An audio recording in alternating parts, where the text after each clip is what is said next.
Welcome back, everybody. This is An Eternal Soul in a Physical World, episode 93. And today I have a special surprise for you. I'm actually joined with a wonderful woman called Megan Mary. And Megan is a dream interpreter that specializes in the analysis of women's dreams to promote transformational personal growth and enlightenment. Founder of Women's Dream Analysis and Women's Dream Enlightenment podcast, she's an intuitive, an introvert, a mystic, and writer. After being diagnosed with 3 chronic illnesses, she experienced a spiritual awakening. She now works with women all over the world, offering dream interpretation, transformational journeys, and enlightened guidance. She lives in Idaho in the US with her rock star drummer and 2 cats.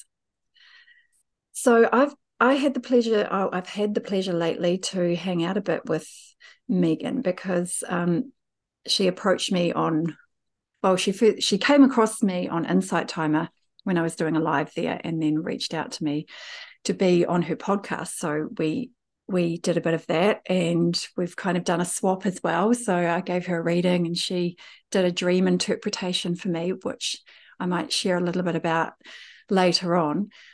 But first of all, Megan, welcome. Thank you so much, Susan, for inviting me to be here. So awesome to have you here. So dreams is not, or dream interpretation is not something that I've gone into at all in the podcast that I create and the platform that here on Patreon. So I thought it'd be really cool for everybody who listens to these podcasts to bring you on here and delve into this a little bit, because it's actually quite fascinating, isn't it? Yes. So first of all, before we get into the dream stuff, because I want to hear all about, how the heck do we interpret a dream? But first of all, I'm really curious to find more out about your awakening experience. Can you tell us what happened there? Yes. So I call it the perfect storm. It really was just a culmination of a whole bunch of physical and medical problems all at once.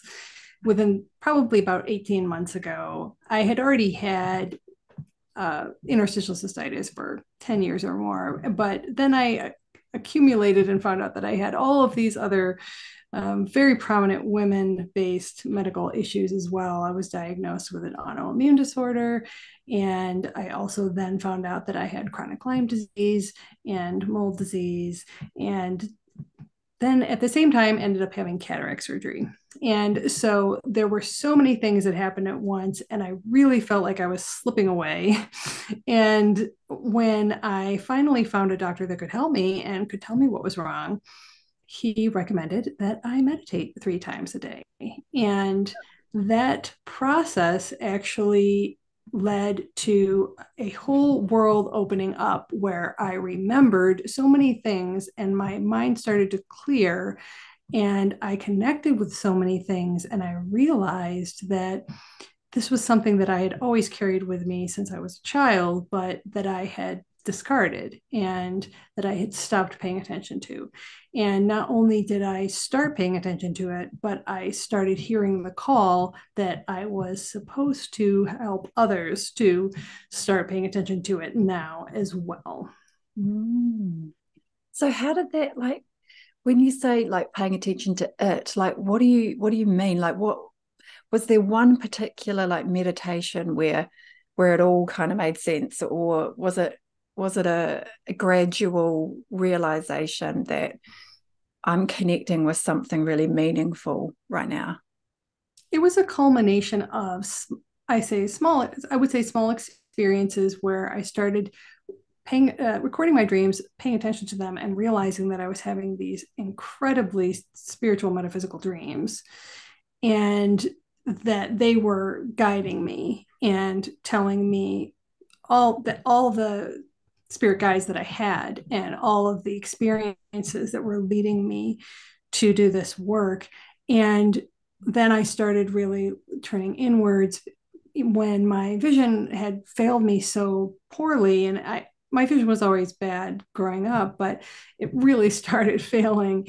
And that in a reflexive, weird, metaphorical way, it actually made me turn even more so my inner vision, Wow. and losing that outer vision and losing that mental capacity, and that all the fatigue and all of the confusion and all the illness really led me to this greater realization. And I really started having that connection experience with other worlds that I knew were there, but that I had pretty much discarded because in the way I grew up, there you go about a specific path and you get your credentials and you do your corporate job and you do your daily tasks and you exercise and you do all those kinds of things. But and I was a very mystical person. I love Halloween. I love anything that's metaphysical, that's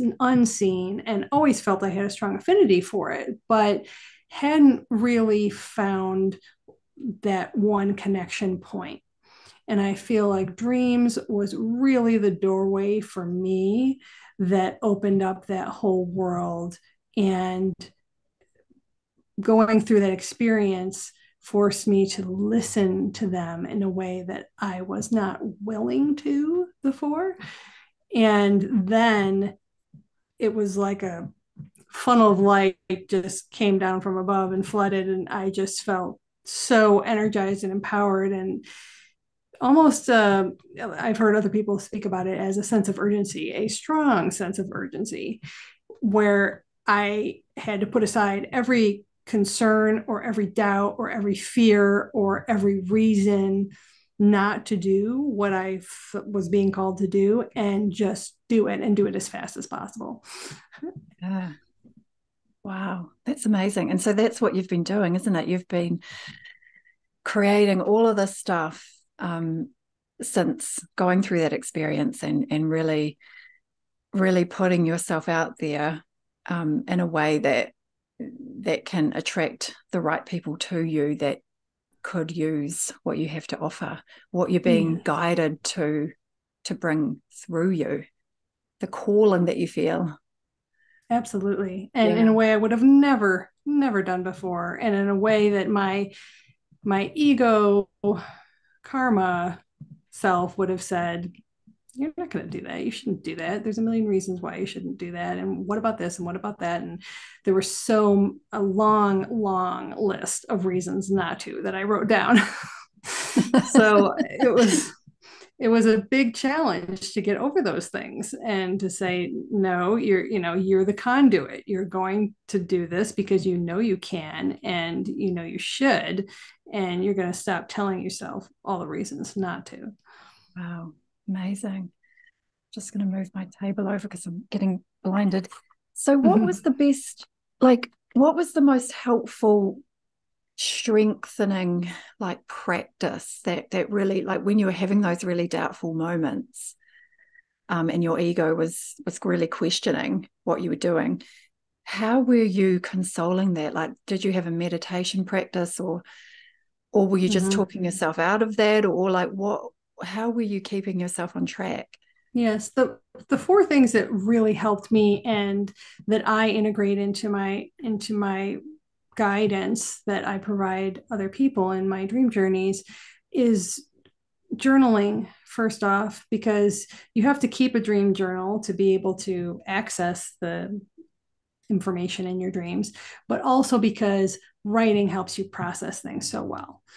And even better than just talking it out sometimes, because then you can really flood the page with all of your fears and doubts, and then write next to them what you're going to do about it, or how it could be different, or why that's not really valid. Also, obviously, meditation, but the last two are frequency music, because listening to music that is tuned to a certain frequency can affect you in a very subconscious way without you really having to feel like you're forcing it. It pervades and kind of sinks in beyond what we can see. And we are all We are all just energy when it comes down to it. And music has an incredible way of accessing that in us. And lastly, affirmations.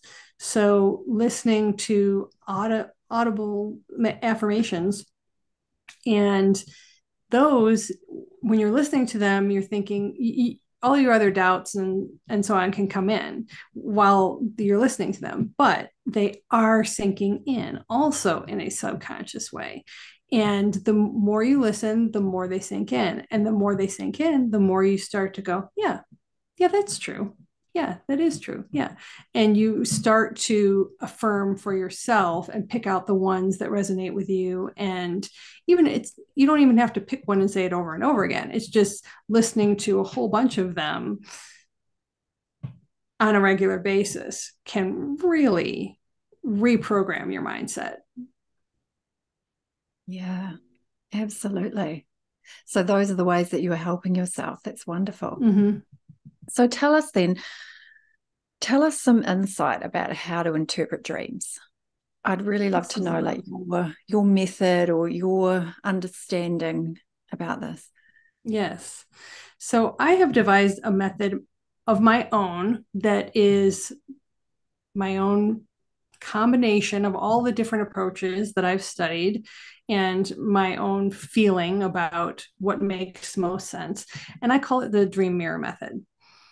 And it's basically 4 steps or layers or stages that you go through to extract the meaning from the dream. Of course, the first one is memory, and that's the memory of the dream. You have to learn how to capture it. And it's not easy, even for me. And I'm a high dream recaller. Sometimes I won't remember.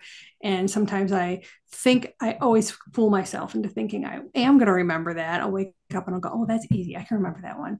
And within 15 minutes, it's gone. I have no recollection of it.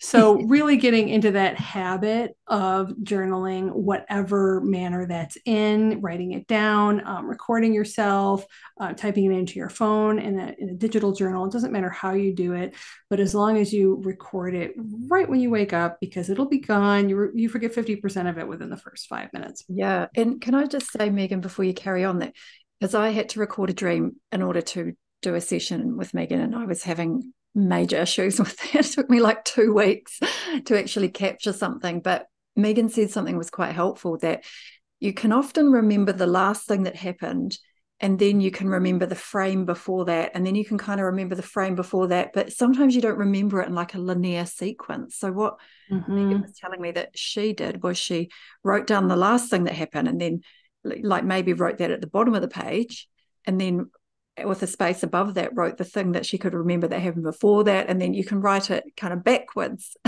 Yes. If you know that Yes. helps. But I think what I kind of got to with it was I was like, right, I'm just going to, my session with Megan is tomorrow. So tonight, whatever I dream about, whatever I can remember about it, I'm just going to write whatever I can remember, even if it's only just a fragment. That's going to have to do. But it happened to be that I woke up in the middle of the night, and I did kind of remember it, even though it was a wee bit weird. But as I was writing it, I was kind of coming back to me a bit more, and so I managed to finally get something down. But yeah, it can be tough to remember it, as you say. So anyway, carry on. Definitely, definitely. And that technique is a great one, because it's a misthought that you have to write it linearly, or that you're going to remember it linearly. You're not.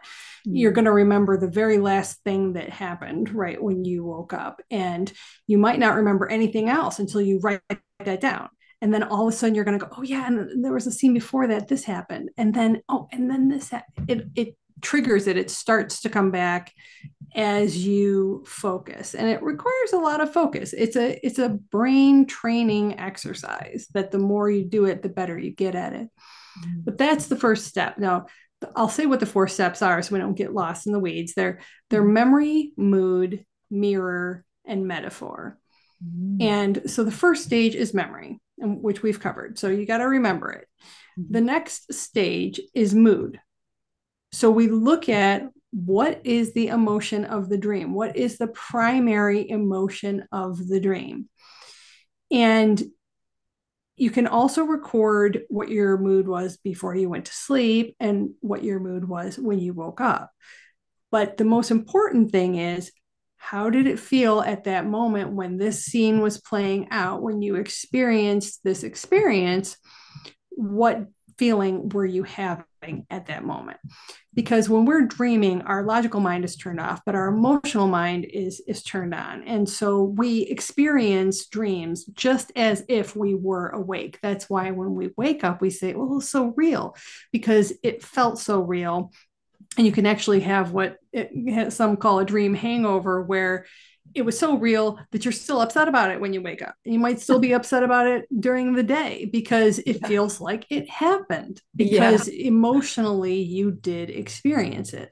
Yeah. And I've heard stories of wives saying to husbands, getting angry with them because in the dream, they cheated on them, or right, and yeah, actually feeling as though yeah, that really happened and kind of causing an argument. Um, yeah, right. and And also, an interesting thing that's happened a couple of times in dreams is like a kind of a sexual attraction thing where you don't feel attracted to somebody, in your everyday world. You've never really thought about it that way, but then you have a dream about them. It can change the way that you.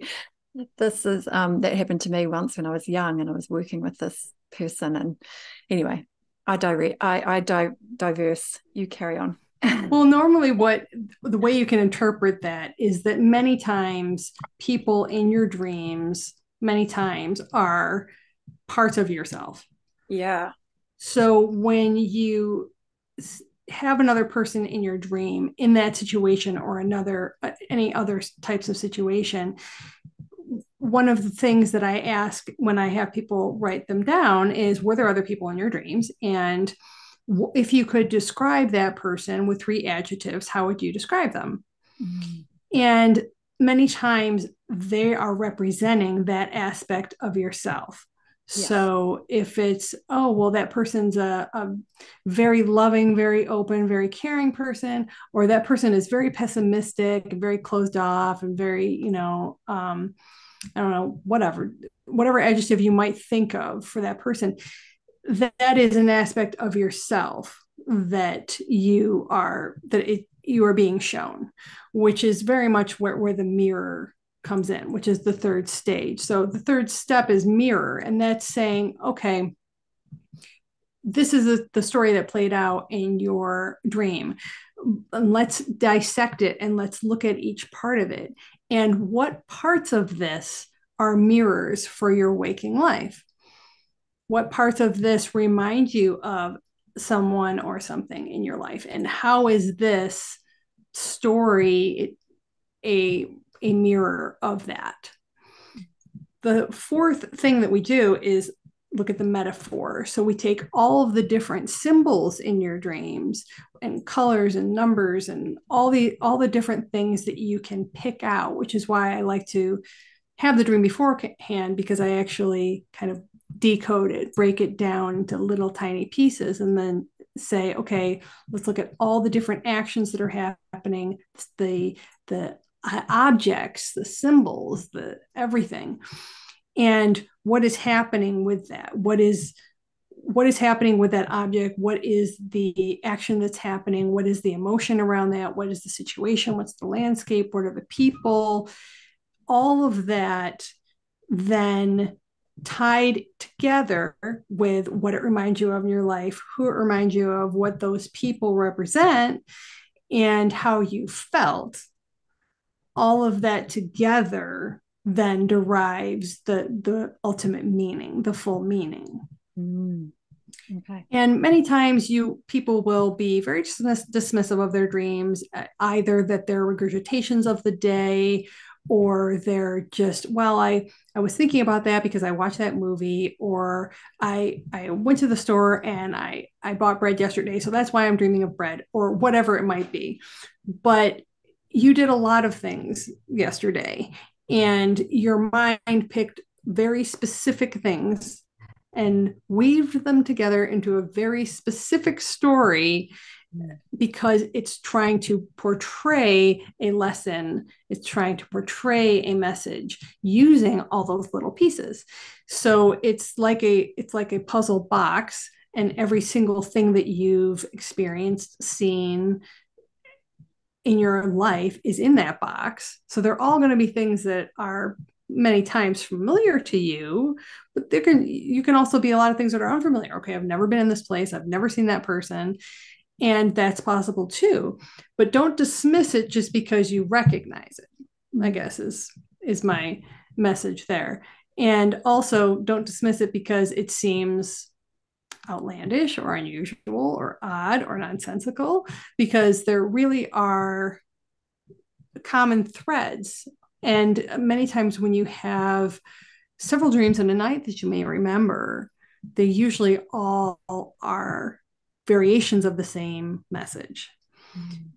So you start to see this recurrent theme, even though they might not be a recurrent dream, whatever it is that you're dealing with or working on or going through or wondering about, each you dream probably half a dozen or more times per night.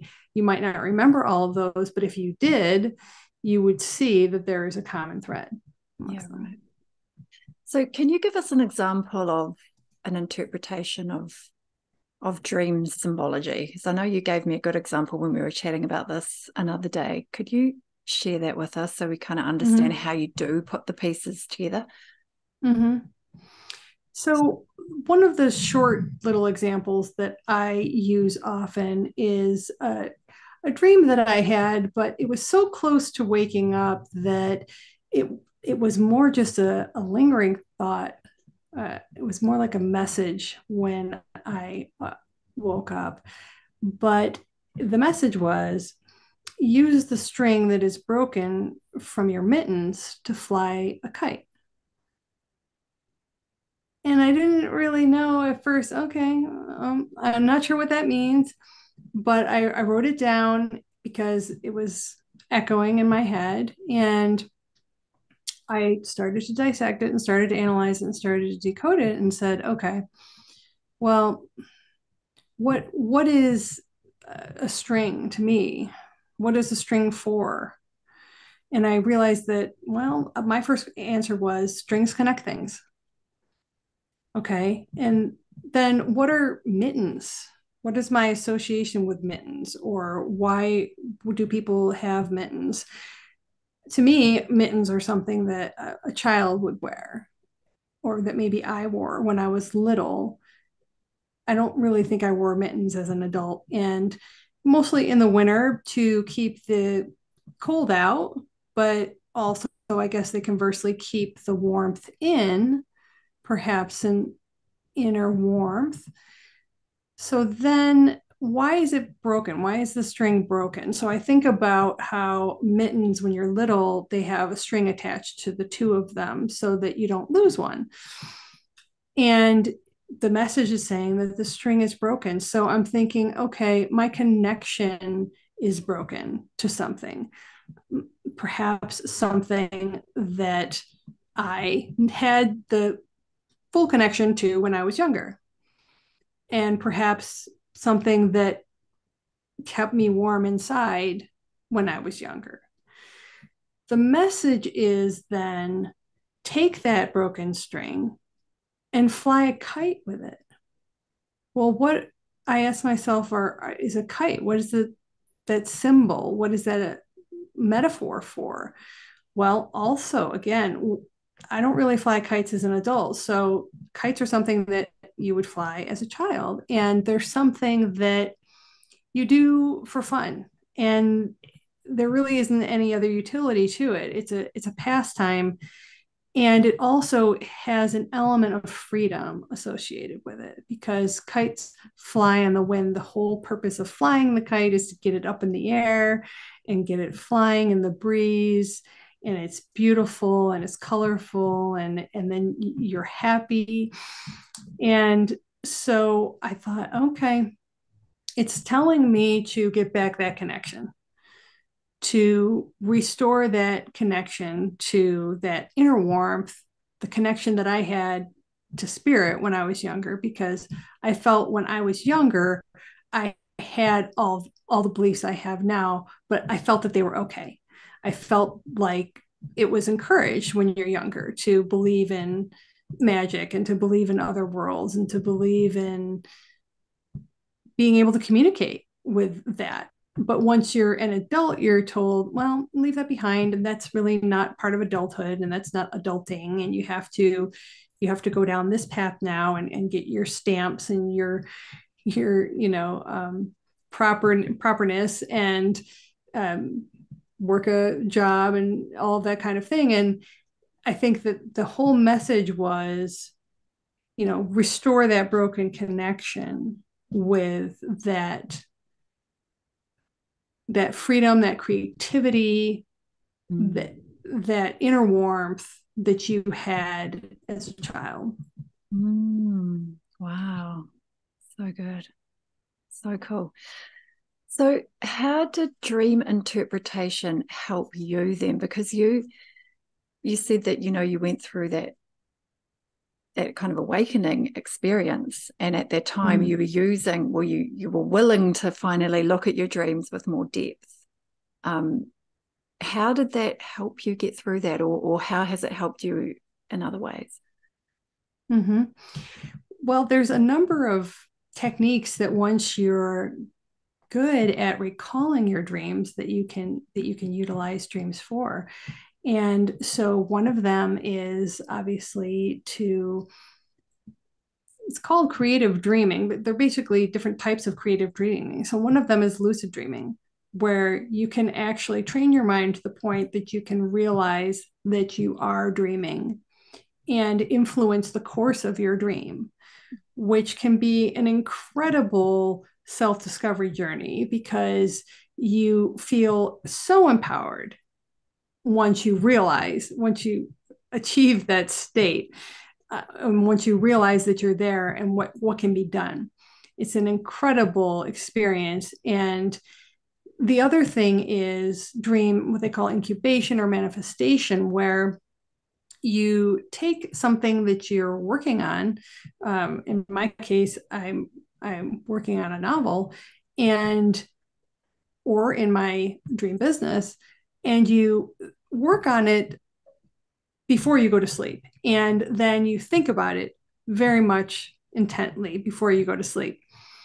And your dream will then continue to work on it for you and present solutions and new combinations and new creative outlets and new inspirations to what you're working on. So those are two parts of the treasure box, because they are really tapping that storehouse of inspiration that we all have. When you're not doing that type of dreaming, you just in general recording your dreams can obviously give you such insight into what you might be struggling with, what you might be experiencing, where you're headed on your path, even without asking. So you might be experiencing things that you have not experienced in your real life and wondering what they mean. And it could be part of your calling, part of your path to your real life purpose, because the dreams are coming from your higher self and they have all of the knowledge that your, let's call it 3D self, doesn't know and isn't connected to. And so by tapping into that subconscious, we're able to make that direct connection to that information with our eternal self, with our higher self, with everything that knows what we're supposed to be doing here. And the messages that come through our dreams can help us more quickly attune to that. And it really is an enlightenment and an awakening. And it allows us to align with that much easier than if we're struggling trying to overthink it using our waking brain to try and solve it. So you were using your dream process and recording and analyzing your dreams as a way to connect with your higher self type thing. Yes, As a, absolutely. as a communication device, as a creativity device, as a even a reassuring, like with the mittens, isn't it? Like having that connection that's beyond the logical mind, because we can get so caught up in that in our daily waking hours, can't we? But surrendering into sleep can be a way that we just allow ourselves to have that communication. And I guess, it's not something Yeah. I've really used, if I'm honest. I've used waking stuff more, as in getting into that dreamier state, or the opening up into those larger expanded awareness through meditation, but not really in the dreaming so much. It's really cool just to have that understanding that's something that we can do. That's more tools in the toolbox. I'm really curious Mm-hmm. about the lucid dreaming though. Like, how did you use that to help you? Like, I mean, I've done a wee bit of it myself, but just really just playing with it. How can you use that to help you? It's a fantastic way to do shadow work. If you have nightmares, this is just one application. If you have nightmares or recurring dreams, Mm-hmm. and if you're able to recognize that you're dreaming, you can actually confront your so-called metaphorical demons and or change the script of that recurring dream to be something more beneficial and more healing and more empowering. So in the case of the nightmares, if you're being chased, for example, which is a very common dream, and you realize that you're dreaming, then you may say, well, I should stop running right now. I should turn around and see who it is. And many times when you do that, it completely changes the course of the dream. That whatever is chasing you might just completely disappear. And so there's a real mode of empowerment that happens with lucid dreaming, and it is a real conduit for self-confidence and for just personal reassurance. And the same for recurring dreams. If you have recurring dreams, it's because you're not listening to that message that they're trying to tell you. And so they're going to keep recombining it, not just in the one night, but over months or years, because it is telling you something you really need to pay attention to and you're not. And if you can be lucid when you have that recurring dream, then you can change the course of that dream, which effectively stops it from being recurring. Wow. Yeah. And something I realized that I could do with my dreams, after working with you actually, and some of the scenarios that we translated and deciphered. I was thinking, I can take characters from that dream and scenarios that happened, and like bring them into my meditations and kind Yes. of reenact them, or change them around, or delve into what was, kind of play with it again in my subconscious, but in the waking, more of a waking style, through meditation. But it's quite cool because the dreaming unearths these things that you wouldn't maybe normally really become aware of so much, and then you can take them into your practices that you do, and use them to help you to awaken or heal, or whatever it might Yes. be.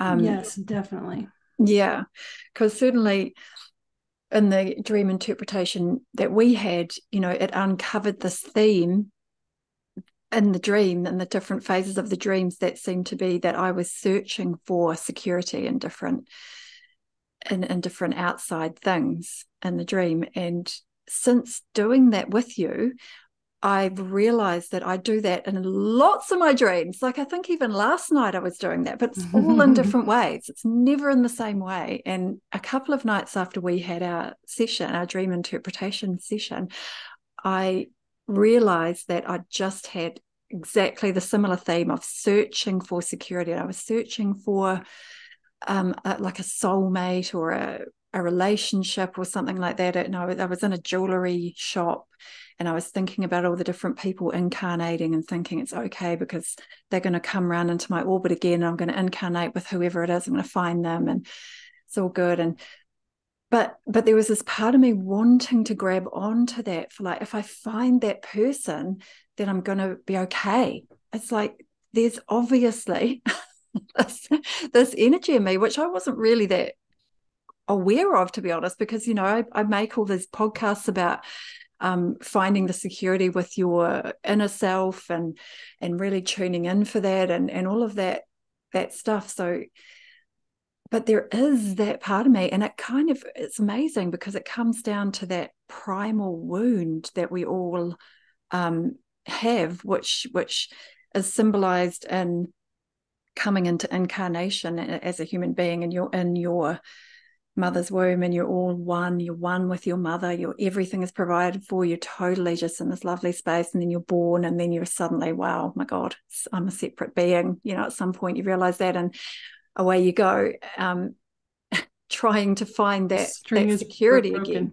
Yeah, but that also, like, is the ultimate original wound of our first separation from oneness, into this world of playing around with being separate, and that original wound. So I feel like through doing that session with you, I've kind of uncovered that energy inside me that is linked to that original wound of my original, or our original separation from God. So it's been fascinating, because then I've taken that feeling, or that kind of desire or urge inside me to grab on to things to find security, and I've taken it into what I call the letting go process, which is something here on Patreon that as a way of processing your trapped emotional energy.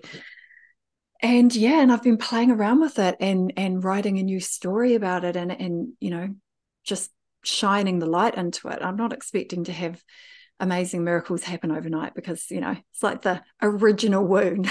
There's all these layers on top of it, but still, I can certainly see, because I've never done a dream interpretation session with anyone before, but I can certainly see how it's valid, because it really does make you aware of these tendencies that are going on that you're not even aware of. And I can see how, if we did carry on and do 3 sessions, that you kind of can make changes in your life and in your thinking, and by using different tools or whatever, and then your dreams start to change, and then you have another session to decipher the meaning, and then you work with that, and then your dreams change again. Like, I am really fascinated. If I work with this original wound energy of grabbing onto things for security, if I can make some shifts in that energy, I'm so fascinated to see what my dreams are going to start revealing. How will that theme change?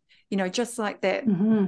That energy of when you're running away from someone in a dream, and because I used to do that all the time, it was absolutely terrifying.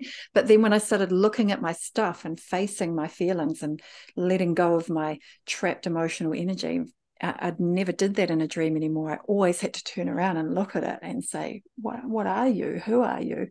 And they would always disappear.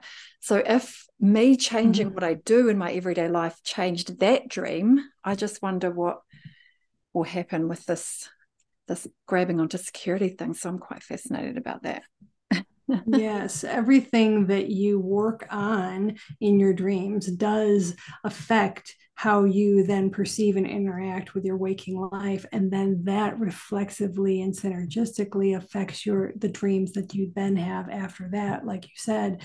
And visualization and meditation is a really really powerful tool in reflecting on the dreams. I always encourage people to reflect on the dream as you have after the session for up to a week or longer, because the aha moment sometimes comes after, and it takes that reflection or sleeping on it, dreaming on it again, to then go, oh yeah, and it starts to unravel a bit more for you, and you start to see.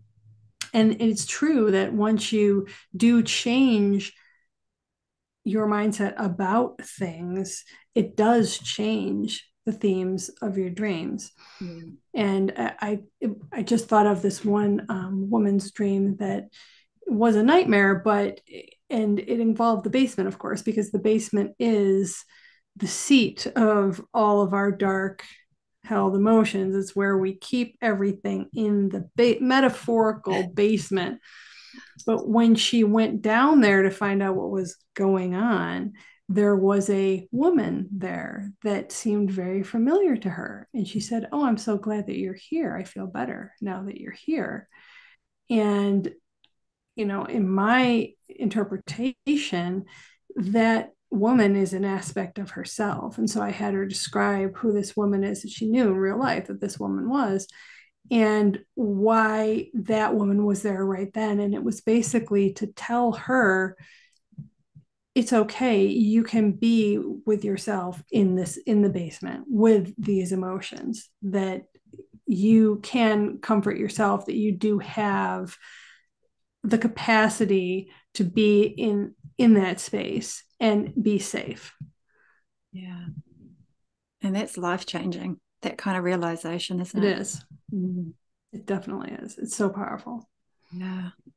Oh, wonderful. Well, thank you so much, Megan, for coming on Yes. this podcast and enlightening us about dreams. It certainly is a beautiful, another amazing thing we can explore.